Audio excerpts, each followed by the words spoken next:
በስመ አብ ወወልድ ወመንፈስ ቅዱስ አሐዱ አምላክ ዘለዓለም ሥላሴ አሜን። እንደምን አደራችሁ? ክርስቶስ ተንሥአ እሙታን አሰሮ ለሰይጣን ሰላም ኮነ። ሰላም የሰጠን መድኃኔዓለም ክብር ምስጋና ይግባው። ሁላችሁን እንኳን አደረሳችሁ።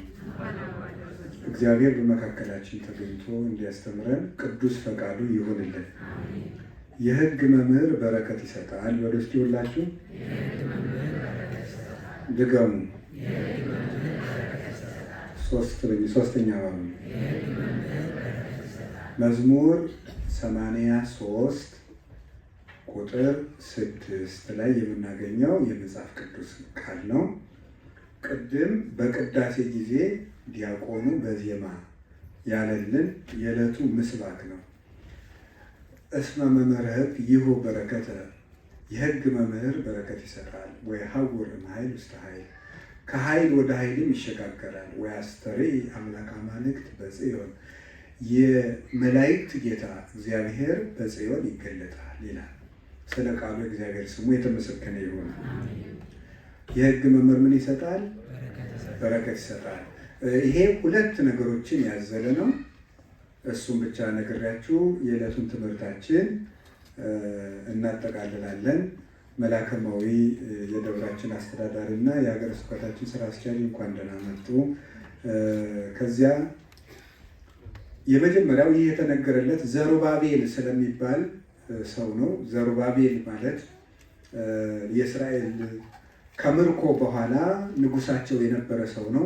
ጌታችን መድኃኒታችን ኢየሱስ ክርስቶስ ከመወለዱ 580 ዓመት ቀደም ብሎ እስራኤል በኃጢአታቸው ምክንያት ወደ ፋርስ እና ባቢሎን 10ሩ ነገድ ወደ ፋርስ፣ 2ቱ ነገድ ወደ ባቢሎን ተሰደው ነበር።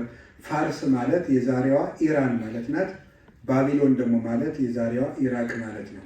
ወደዚያ ተሰደው 70 ዘመን በመከራ ቆይተው ነበረ። ስለዚህ ከምርኮ ሲመለሱ ግን እግዚአብሔር 3 ነገሮችን አጥተው ነበረ። አንደኛ መቅደስ ተፈቶባቸዋል፣ ሁለተኛ መንግስት ጠፍቶባቸዋል፣ ሶስተኛ ደግሞ ሀገራቸውን አጥተዋል። መቅደስ ተፈታ፣ መንግስት ተፈታ እና ሀገር አጣ። ወጣቶችም አልቀውባቸው ነበር እና የባቢሎን ንጉሥ በጣም ተንኮለኛ ስለሆነ በመቅደሱ እግዚአብሔር ይመልሰናል እንዳይሉ መቅደሱን አፈረሰባቸው። ነገስታት ተዋግተው ይመልሱናል እንዳይሉ ደግሞ ነገስታቶቻቸውን ዓይናቸውን እያወጣ ገደለባቸው። በሀገራቸው ወልደው ከፍ ብለው አድገው ደግሞ መንግስት እንዳይተኩ ሀገራቸውን እንዳያቀኑ ደግሞ ከሀገራቸው ወደ ሌላ ሀገር አፍርሶ ወሰዳቸው። ወጣቶች ተተክተው መልሰው ህዝባቸውን እንዳያወጡ ደግሞ ወጣቶችን በባቢሎናዊ ስርዓተ ትምህርት አይምሯቸውን ለወጠው። የእስራኤል ወጣቶች ደህና የሚያስቡ ወጣቶች እየተመረጡ ለሀገራቸው ታሪክ፣ ለሃይማኖታቸው፣ ለወገናቸው በማይጠቅም ስርዓተ ትምህርት ተበክለው እንዲያድጉ አደረገ። 3ቱንም አበላሸ ማለት ነው። አሁን እስራኤል ተስፋ የላቸውም። በሀገራቸውም፣ በመንግስታቸውም፣ በመቅደሳቸውም ተስፋ የሌላቸው፣ በልጆቻቸው ጭምር ተስፋ የሌላቸው ሆኑ። ይህንን ነበር ቅዱስ ዳዊት ተመልክቶ ግን ግድ የለም መንግስትም ባይኖር ቤተ ክህነቱም ባይኖር መቅደሱም ቢፈርስ ሀገርም ቢፈታ ልጆቹም ቢያልቁ የሕግ መምህር እግዚአብሔር በረከት የሚሰጥ መምህር ያስነሳል ብሎ ዘሩባቤል እንደሚነሳ ነገራቸው። ይሄ ዘሩባቤል የተባለው ባቢሎን እስራኤል ሊወጡ ስሉ 70ኛው ዓመት መጨረሻ አካባቢ የነበረ ሰው ነው። የንጉሱ ጠጅ አሳላፊ ነበር። የፋርሱ ንጉስ ጠጅ አሳላፊ ነበር። ጠጅ አሳላፊ ሆኖ ንጉሱ ጠጥቶ እንቅልፍ ሲጥለው ከጓደኞቹ ጋር ውድድር እንወዳደርና ጥሩ እንቆቅልሽ ያመጣ ሰው በንጉሱ ይሸለም ማለት። እሺ ተባብለው ሁሉም ጠጅ አሳላፊዎች አንዱ ብቻ ነው እስራኤላዊ ውድድር ተወዳደሩ እና ጥበብ እናምጣ ተባለ። በዚህ ዓለም አሸናፊው ማን ነው የሚል ጥያቄ ጠይቁና ሁሉም በዚህ ዓለም አሸናፊው እንዲህ ነው እያለ ይናገራል። በኋላ ንጉሱ የተቀበለው ይሸለማል። እሺ አንዱ በዚህ ዓለም ትልቁ አሸናፊ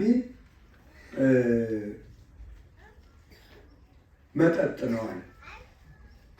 እንዴት ትልቁ አሸናፊ መጠጥ ነው አልክ ሲባል ሰው ከጠጣ በልቡ ሸፍኖ ለዘመናት የያዘውን ምስጢር ሁሉ ያወጣል። አንደበቱ ይታሰራል። እጁን እግሩን ለጠላቶቹ አሳልፎ ይሰጣል፣ ይወድቃል፣ አይምሮውን ይሰጣል። ስለዚህ በዚህ ዓለም በመጠጥ የማይሸነፍ ሰው ስለሌለ ከጠጣ የማይደክም የማይወድቅ የማይሳሳት ስለሌለ መጠጥ ነው አሸናፊ ያለ። ጥሩ። ሌላኛው ደግሞ ማን ተሳ ተባለ። እኔ ግን ንጉስ ነው የሚያሸንፍ። በዚህ ዓለም አሸናፊ ንጉስ ነው። እንዴት? ንጉስ የቆመውን ቁረጡ፣ የወደቀውን ፍለጡ ቢል፣ ተራራውን ደልድላችሁ ሜዳ አድርጉት፣ ገደሉን ሞልታችሁ ተራራ አድርጉት ቢል ለንጉስ የማይታዘዝ ማን አለ? ስለዚህ ንጉስ ነው ብሎ ተነገረ። አይ ሌላኛው ደግሞ እሺ አንተስ ሲባል እኔ ግን ሴት ናት የምታሸንፋል። ከዚህ ሁሉ ነገር አሸናፊ በምድር ላይ ሴት ናት አለ። እንዴት አለ? አይ ሰው እድሜ ዘመኑን በሙሉ ሲለፋ ሲነግድ ሀብት ሲያከማች ኑሮ ሲያገባ ጊዜ ሁሉንም ለእሱ አስረክቦ ቁጭ ይላል። በውጊያ በሄደም ጊዜ ገንዘብ ማርኮ ከሚያመጣ መልከኛ ሴት ማርኮ ቢያመጣ ደስ ይለዋል። እንደገና ደግሞ ምን ትልቅ ሰው ቢሆን ሚስቱ ግን በጥፊ እየመታች ትጫወተዋለች። ለዚህም ማስረጃው የአንተ የንጉሱ ሚስት ናት።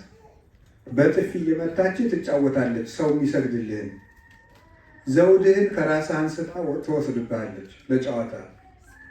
ለምን እንደዚህ ያደረግሽ ስትላት ደግሞ አኩርፋ ትቀመጣለች። ተከትለ ሄደ ለምነህ ትታረቃታለህ። እንደዚህ የምታረቅ ሴትማ አሸናፊ ናት። የሴት ትንፋሽ እንደ ቅቤ የማያቀልጠው ሰው የለም። ስለዚህ ሴት ናት አሸናፊ ያለ። ዘሩባቤል ደግሞ ምን አለ? አይ እውነት ነው የሚያሸንፍ። የመጠጥም አሸናፊነቱ ተኝተው እስከሚነሱ ድረስ ነው። የንጉስም አሸናፊነቱ እስከሚሻር ድረስ ነው። የሴትም አሸናፊነቷ ውበቷ እስኪጠወልግ ድረስ ነው። እውነት ግን ለዘላለም ይኖራል ብሎ ተወዳደረ። ንጉሱ ሲነቃ ውድድራቸውን አቀረቡ። ዘሩባቤል አሸነፈ። እውነት ያሸንፋል ስላለ ምን ሊሸልም ሲለው የአባቶችን ሀገር እንዳቀና መቅደሱን እንድሰራ ፍቀድልኝ አለው። ዘሩባቤል ወጥቶ ጸልዮ እስራኤልን አውጥቶ 46 ዓመት የፈጀ ቤተ መቅደስ ሰርቶ ሀገር አቅንቶ ከ70 ዓመት በኋላ የአባቶቻቸውን ርስት አወረሳቸው። ዝናብ ዘነመ። ምድሪቱ ከ70 ዓመት በኋላ በቀለች። በረከት አገኙ። የልጅ ልጅ ያዩ። እግዚአብሔር ዕድሜ ሰጣቸው። ጠላት ጠፋላቸው። ግዛት ሰፋላቸው። መቅደሳቸውን ሰርተው ከፈጣሪያቸው ጋር ተገናኙ። ነቢያት እንደገና መጡላቸው። ደስ አላቸው እና እንዲህ የሚያደርግ ዘሩባቤል በረከትን ይሰጣል። እንዲህ የሚያደርግ በረከትን የሚሰጥ ንጉሥ ዘሩባቤል ይነሳል። ከኃይል ወደ ኃይል ይሸጋገራል። ኃይል የዘሩባቤል የባቢሎናውያንን ጠላቶቹን አጥፍቶ በከናን ያሉትንም አጥፍቶ ኃይል አድርጎ ርስት ወደ ማውረስ ይሸጋገራል። የመላእክት ጌታ እግዚአብሔር በጽዮን በኢየሩሳሌም ኃይሉን ገልጦ ለወገኖቹ ሰላም ይሰጣል ብሎ ነበር ዳዊት የተናገረው። ለነሱ የሰጣቸውን ሰላም ለእኛም ይስጠን። 70 ዓመት ተፈታ የነበረችውን ሀገራቸውን እንደሰጣቸው በመከራ ያለችውን ሀገራችንም ሰላም ይስጥልን። እንግዲህ ይሄ ነው። ሁለተኛው የሕግ መምህር የተባለ ማን ይመስላችኋል? ጌታችን ኢየሱስ ክርስቶስ ነው። ዋናው መምህራችን እሱ ነው። ይሄ ለብሉይ ኪዳን ነው። ለሐዲስ ኪዳን ግን የሕግ መምህር በረከት ይሰጣል የተባለ ክርስቶስ ነው። አሁን እኔ አስተምሬያችኋለሁ፣ ሌሎች መምህራንም ያስተምራሉ። ግን ስንት መምህር ነው ያላችሁ? ማን ይመስላችኋል? ጌታችን ኢየሱስ ክርስቶስ ነው። የሁላችን መምህር አንድ ነው፣ እሱም ክርስቶስ ነው። የሕግ መምህር የተባለ ክርስቶስ ነው። ሕግን ሰርቶ በሰራው ሕግ በረከት የሚሰጥ እሱ ነው። ነገስታት ሕግ ይሰራሉ። በሰሩት ሕግ ግን በረከት መስጠት አይችሉም። ጤና መስጠት አይችሉም። ከሞት ማዳን አይችሉም። ይኸውላችሁ የሕግ መምህር ክርስቶስ ብቻ ነው። የዚህ ዓለም ነገስታት ሕግ ያወጣሉ። በሕጉ ግን የልብ ሰላም መስጠት፣ ጤና ማደል፣ የዘላለም ሕይወት መስጠት፣ ሰውን የህሊና ሰላም ማደል አይችሉም በፍጹም። ሰውን ምግብ ይሰጡታል እንጂ ሰውነት ግን አይሰጡትም። ምግብ ይሰጡታል፣ ልብስ ይሰጡታል፣ ቤት ይሰጡታል፣ ሰውነት ግን አይሰጡትም፣ ነፍስ አይሰጡትም፣ መንግስተ ሰማያትን አይወርሱትም። ክርስቶስ ግን በሰራው ሕግ የሚያድን አምላክ ነው። የዮሐንስ ወንጌል ምዕራፍ 8 ላይ እንዲህ ይላል፣ መቦ ዘዐቀበ ቃሌ ኢይጥዕም ወለሞት፣ ቃሌን የጠበቀ ቢኖር ሞትን አይቀምስም ብሎ። የክርስቶስ ሕግ ከሞት ያድናል። ከሞት የሚያድን ሕግ የክርስቶስ ሕግ ብቻ ነው። ስለዚህ የሕግ መምህር ክርስቶስ በረከት ይሰጣል። ሁሉም ሰው በረከት ይፈልጋል። እዚህ ውስጥ ያላችሁ ሁላችሁም በረከት የምታገኙት በሕግ ነው። ያለ ሕግ በረከት አይገኝም። ሕግ ጥሶ በረከት የለም። ሕግ ነው በረከት የሚሰጥ። ስርዓት በረከት ይሰጣል። ታውቃላችሁ፣ የእግዚአብሔር ሰው ስርዓት እየጣስን ሕግ እያፈረስን እግዚአብሔር ሆይ ባርከኝ ብንል አናገኝም። በረከት የሚገኘው በሕግ ነው። ሁልጊዜ ሕግ ጠብቁ፣ በሕግ ኑሩ። የሰውነት ሕግ አለ፣ የተፈጥሮ ሕግ አለ፣ የቤተ ክርስቲያን ሕግ አለ፣ የአነጋገር ሕግ አለ፣ የአለባበስ ሕግ አለ፣ የቤተሰብ ሕግ አለ፣ የኑሮ ሕግ አለ። ሕግ በረከት ያሰጣል። የማን ሕግ? የእግዚአብሔር ሕግ። የእግዚአብሔር ሕግ ዕዳ አይደለም። የእግዚአብሔር ሕግ በረከት ይሰጣል። ሕጉን የጠበቀ ሰው በረከት ያገኛል። ክርስቶስ በሕጉ ሰፍሮ በረከት ይሰጣል። ሕጉ ራሱን የሚገልጥበት ነው።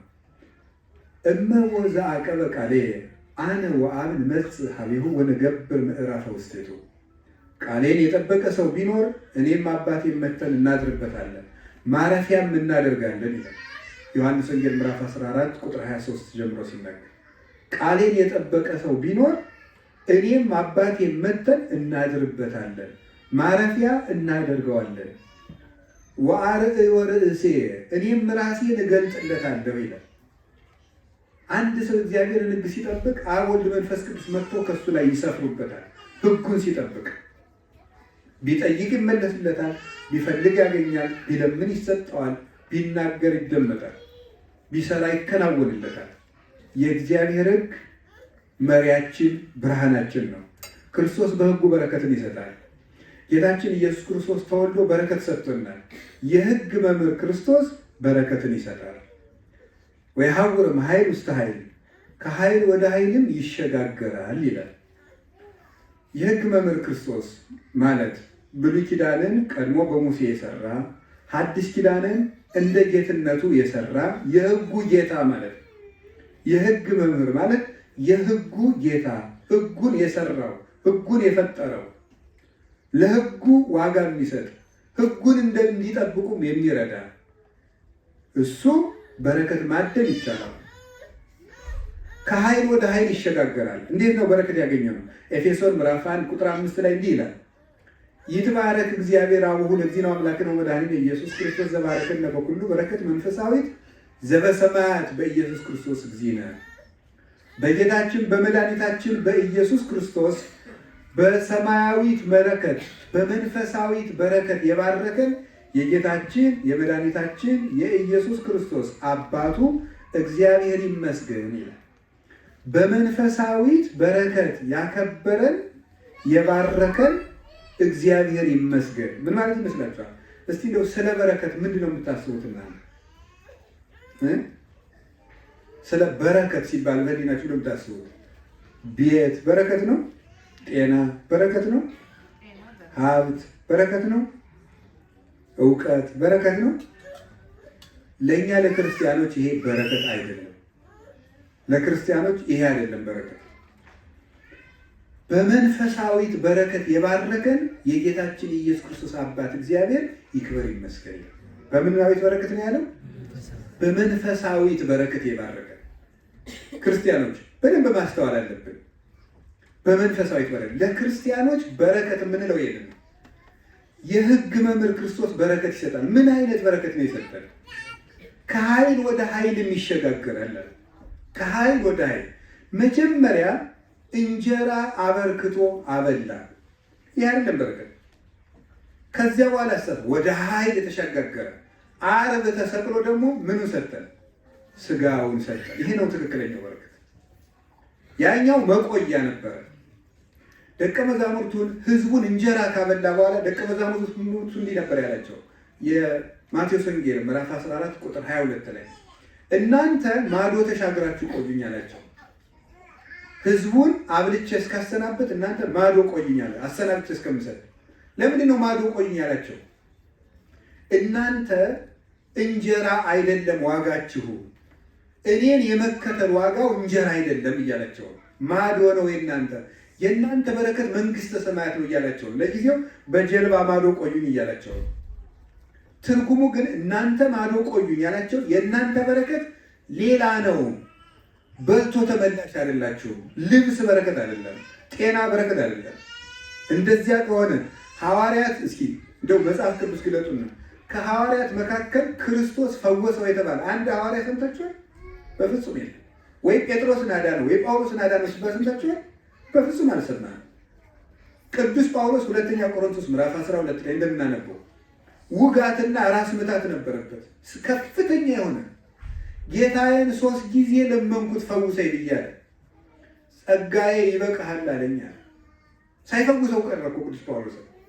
እንግዲህ ቅዱስ ጳውሎስ እድሜ ዘመኑ ሁሉ በከፍተኛ ራስ ፍልጠትና በውጋት ተይዞ ሲኖር አልፈወሰውም። ታዲያ እግዚአብሔር ጳውሎስን ጠልቶት ነው?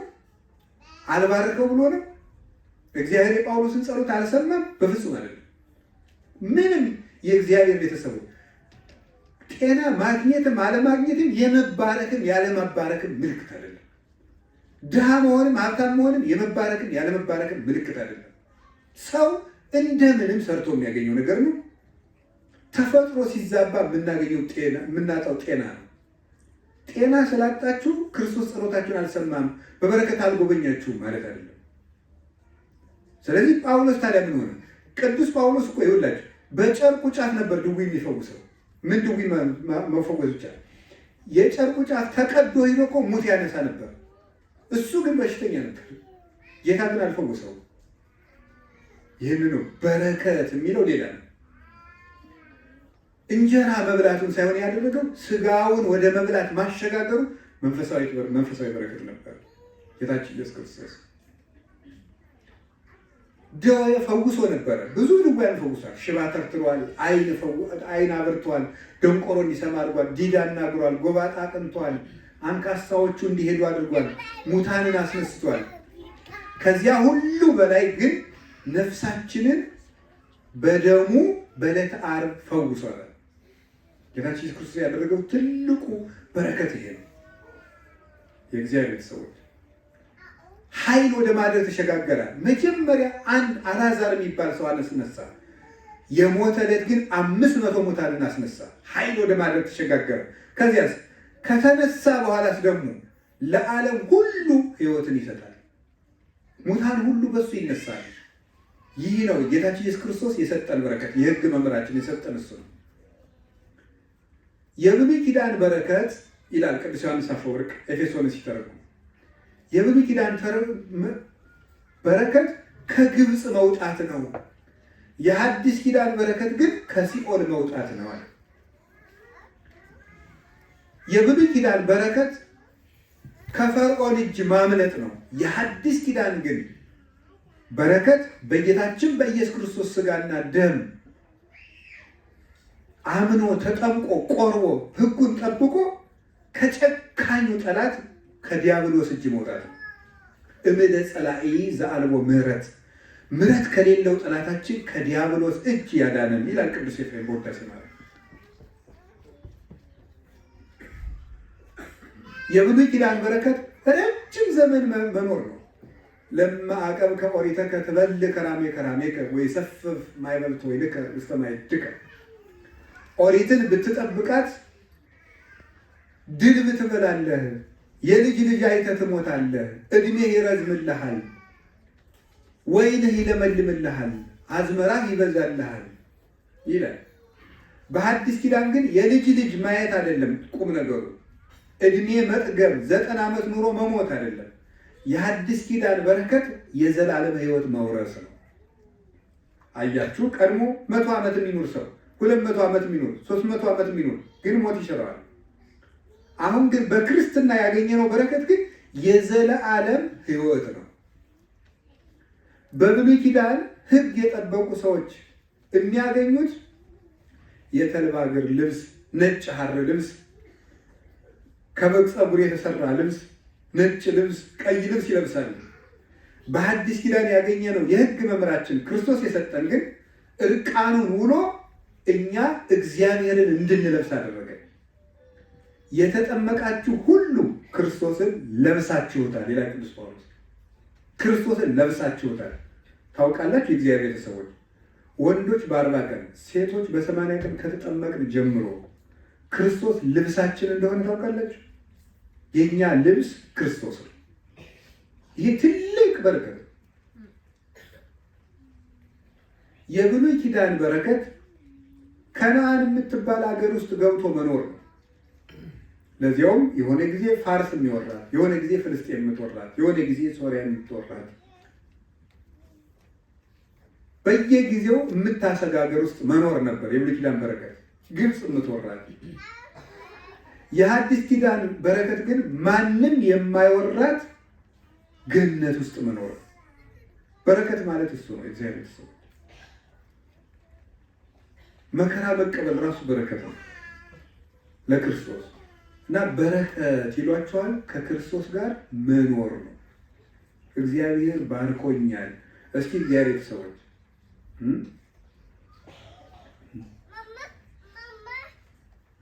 እንደው ጥሩ ስራ ብታገኙና ጥሩ ደሞዝ ብታገኙ ምን ትላላችሁ? እግዚአብሔር ባርኮኛል ትላላችሁ አይደል? በየሄዳችሁበት ቢሮ ብትባረሩስ እግዚአብሔር ባርኮኛል ትላላችሁ? ስለ በረከት ያለን አመለካከት ነው መለወጥ ያለበት። የክርስቶስን መከራ መቀበል በረከት እንደሆነ ታውቃላችሁ። መሰደድ በረከት እንደሆነ አታውቁም? ማጣት በረከት ነው። መታሰር፣ መሰደብ በረከት ነው። መዋረድ በረከት ነው። ከክርስቶስ ጋር ይውለድ። ቅዱስ ጳውሎስ ምን ይላል? ከኔ ከእስረኛው ከጳውሎስ የተጻፈ መልእክት ይላል ገላትያ። ጳውሎስ ሙቁሁ ለኢየሱስ ክርስቶስ የክርስቶስ እስረኛ ከሚሆን ከጳውሎስ የተጻፈ ይላል ገላትያ ምዕራፍ 1 የክርስቶስ እስረኛ ከሚሆን ይላል። ለክርስቶስ ስለታሰረ ያንን ይኮራበታል። ለምን የሚጽፈው?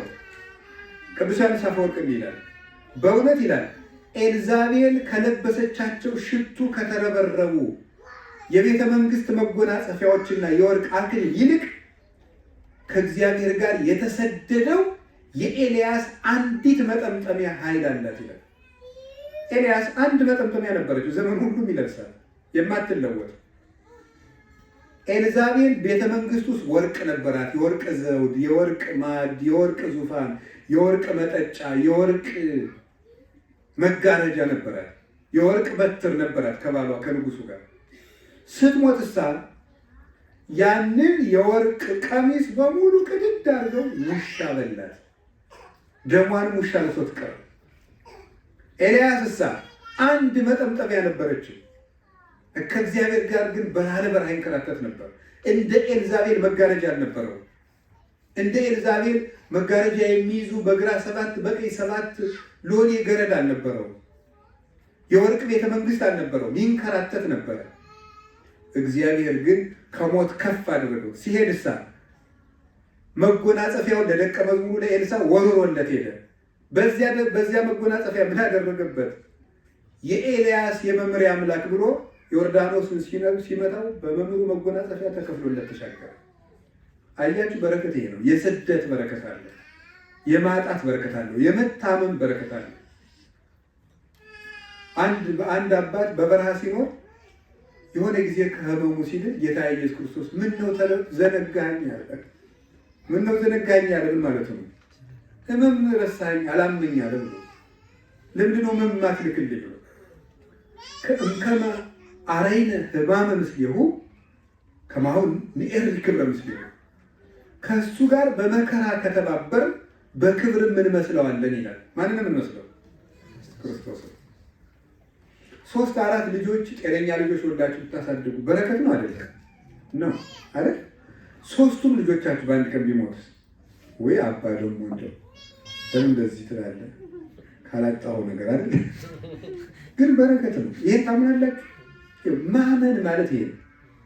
ይሄን ማመን ኢዮብ አንድ ቀን ልጆቹ ልቅ አሉ።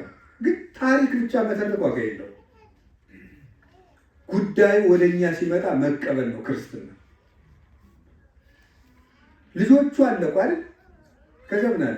እንዲያውም ሰይጣን ልጆቹን ገሎ ሲያበቃ በበነገው ራሱን የተላጨ ልቅሶ የሚደርስ ሰው መስሎ መጣ ይላል አባቶች በትውፊት። አይ ኢዮብ እናቴ ተጎድተሃል። ከዚያ ኢዮብ ምን አለ?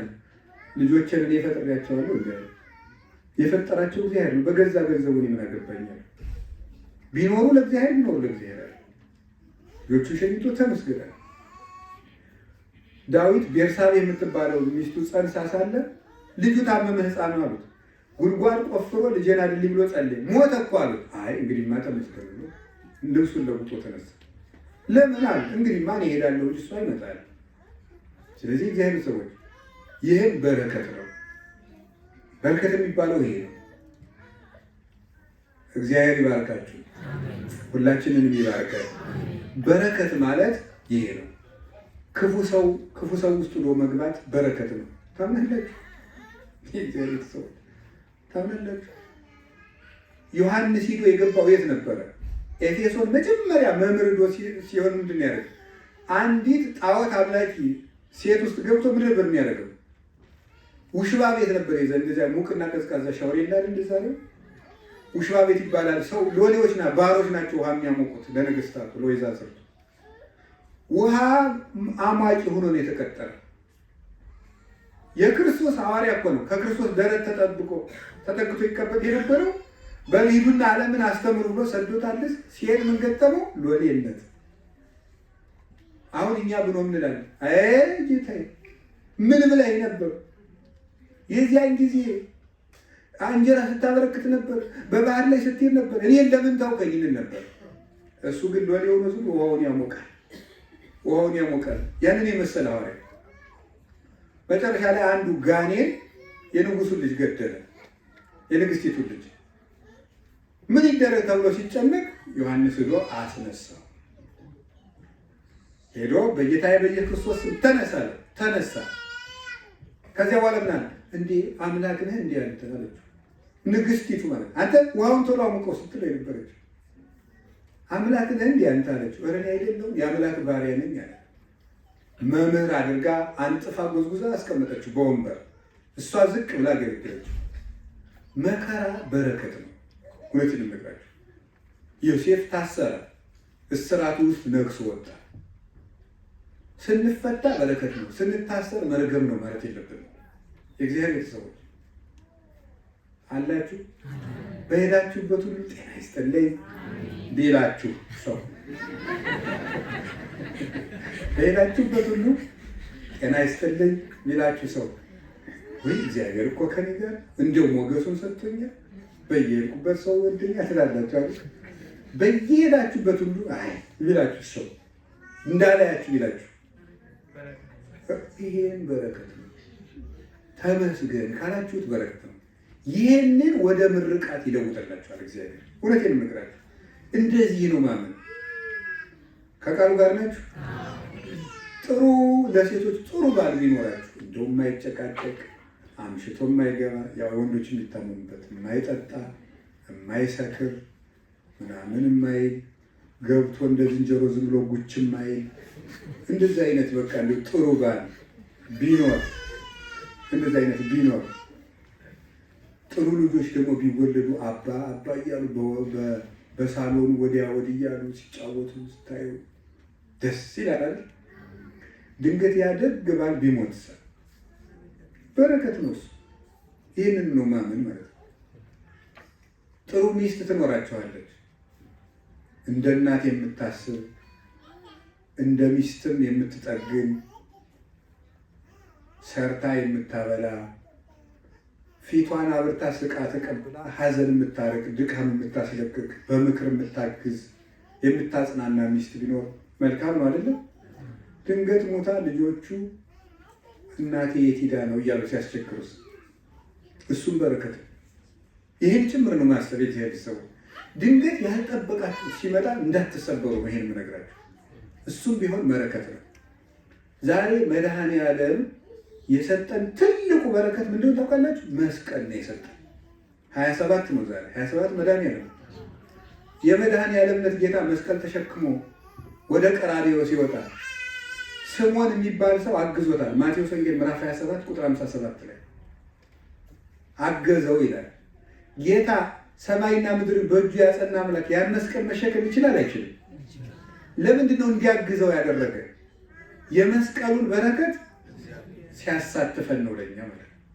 እናቱን በዮሐንስ በኩል እንደሰጠ መስቀሉን በስምዖን በኩል ሰጥቶናል።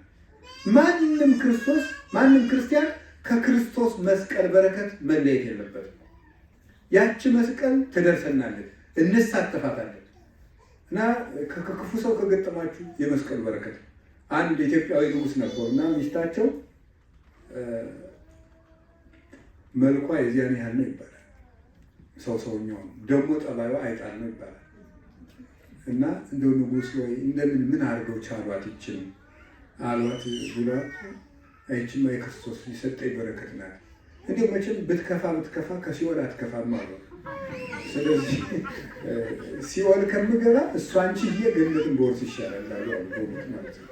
ስለዚህ እግዚአብሔር ሰዎች እግዚአብሔር ክፉ ሰው ቢገጥማችሁ፣ ክፉ አሰሪ ቢገጥማችሁ፣ በየሄዳችሁ ፊት ቢቋጠርባችሁ ሁሉንም እንደ ሽልማት ቁጠሩት። ሁሉንም እንደ በረከት ቁጠሩት። ጌታዬ ኢየሱስ ክርስቶስ ተመስገን፣ ከመስቀል አሳትፈኝ፣ ይህን መስቀልን እንደመሸከም ቁጠርልኝ፣ ትዕግስትን ስጠኝ፣ ወደ በረከት ለውጥልኝ ማለት ነው። እንዲህ ያደረግን እንደሆነ የሕግ መምህር ክርስቶስ በረከትን ይሰጠናል። ሁሉም ሰዎች አቡነ ተክለ ሃይማኖት ሊያርፉ ሲሉ እንዲህ ነበር ያሉት፣ ጌታዬ ብትወደኝማ እንዳንተ በስቃይ እንድሞት ታደርገኝ ነበር ነው ያሉት። ለምንድን ነው ከመስቀል በረከት ማታሳትፈኝ? እንዲህ ነበር የሚሉት። እነ ቅድስት አርሴማ ልትሞት ስትል በእሳት ውስጥ ወርውረዋል፣ አውሬ ውስጥ ወርውረዋል፣ በጥፊ መተዋት፣ ደብድቧል። መጨረሻ ላይ አንገቷን ተቆርጣ ልትሞት ስትል ጌታዬ ኢየሱስ ክርስቶስ ሆይ ከመስቀልህ በረከት ስላሳተፍከኝ አመሰግናለሁ ነው ያለችው። በሰይፍ ልትገደል ስትል ማለት ነው። እና እግዚአብሔር እንዲውላችሁ በረከት ይሰጥና በዚያ በረከት ምን ይሰጠናል? መከራውን በረከት አድርጎ ይሰጣል። በመከራው ኃይል ይሰጠናል። ከዚያስ እግዚአብሔር በኃይል በሕይወታችን ይገለጣል። ስለዚህ የሕግ መምህር ክርስቶስ በረከት ይስጣችሁ፣ በረከት ይስጣችሁ። ፈተናችሁን ወደ በረከት ይለውጥላችሁ። የሚገጥማችሁን ነገር ሁሉ የበረከት ምንጭ አድርግላችሁ። የሚፈትናችሁ ሰው፣ የሚፈትናችሁ አጋንንት፣ የሚፈትናችሁ ወጥመድ ቢኖር ጌታ ያንን አሻግሮ በረከት ያድላችሁ። ችግሩን ወደ በረከት፣ ሁከቱን ወደ ሰላም ይለውጥላችሁ። እንግዲህ እስከዛሬ ድረስ አብረን ቆይተናል። ያስተማረን መምህራችን ማን ነበር? መምህራችን እግዚአብሔር፣ መምህራችን ኢየሱስ ክርስቶስ ነው። እዚህ አብረን ስንቆይ በተማራችሁት ትምህርት፣ ባገለገላችሁት አገልግሎት መምህራችን ክርስቶስ በረከት ይስጣችሁ። የለፋችሁትን ልፋት፣ ያበላችሁኝን፣ ያጠጣችሁኝን፣ ያገለገላችሁኝን ሁሉ ቁጭ ብላችሁ የተማራችሁትን፣ የጸለያችሁልኝን ሁሉ የሁላችን መምህር ክርስቶስ በረከት ይስጣችሁ። ይህም ሁሉ ነገር ባደረጋችሁበት የሚሰጣችሁ ክርስቶስ ነው። እግዚአብሔር ይባርካችሁ። እንግዲህ ሁላችሁም እዚህ በሰነበታችሁት ወቅት እንደ ትልልቆችን ጭምር እንደ ትንሽ ወንድም ነው የገሰጽኳችሁ እና ቃላት ተጣሞ ያስቀየምኳችሁ ሰው ካለ ይቅርታ አድርጉልኝ። እግዚአብሔር ሁላችንንም ይባርከን። አንድ መዝሙር እንበልና፣ መዝሙር አልችልም፣ ቁሙና ዘምረን በጸሎት እንዘጋለን ማለት ነው። መልአከ መወይ በዚያው ያሳርጉታል። መዝሙር አልችልም ግን ልሞክር። ማርያም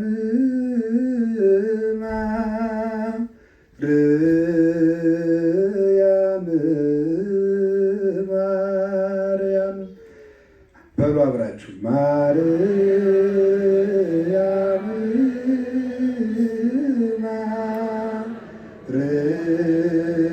ማርያም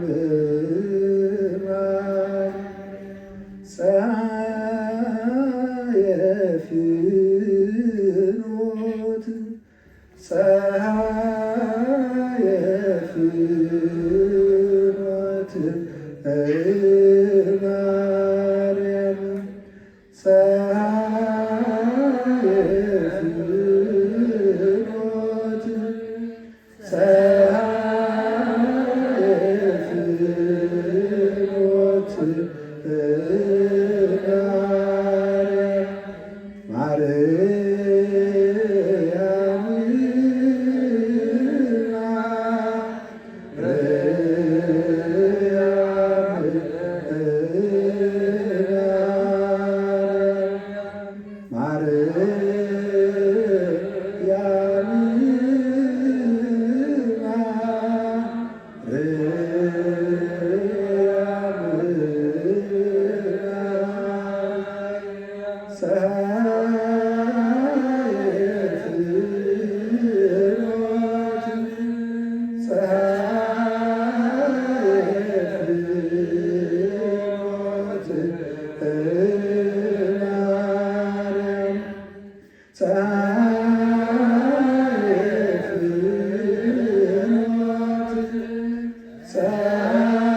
እውነተኛ የሕይወታችን ብርሃን ነው። በቀራንዮ ተሰቅሎ አበርቶልናል። ያ ብርሃን የመጣባት መንገድ ደግሞ ማርያም ናት ማለት ነው። ፀሐይ ፍኖት ማለት ድንግል ማርያም የብርሃን መንገድ ናት ማለት ነው። ብርሃን ክርስቶስ በእሷ በኩል ወደኛ ስለመጣ የብርሃን መንገድ ናት ይላልና እመቤታችን ቅድስት ድንግል ማርያም የብርሃን መንገድ ናት። ብርሃን ክርስቶስ ወደ ሕይወታችን መጥቶ የጨለመብንን ነገር ሁሉ ያብራልን። እግዚአብሔር ከሁላችን ጋር ይሁን። ወስብሐት ለእግዚአብሔር።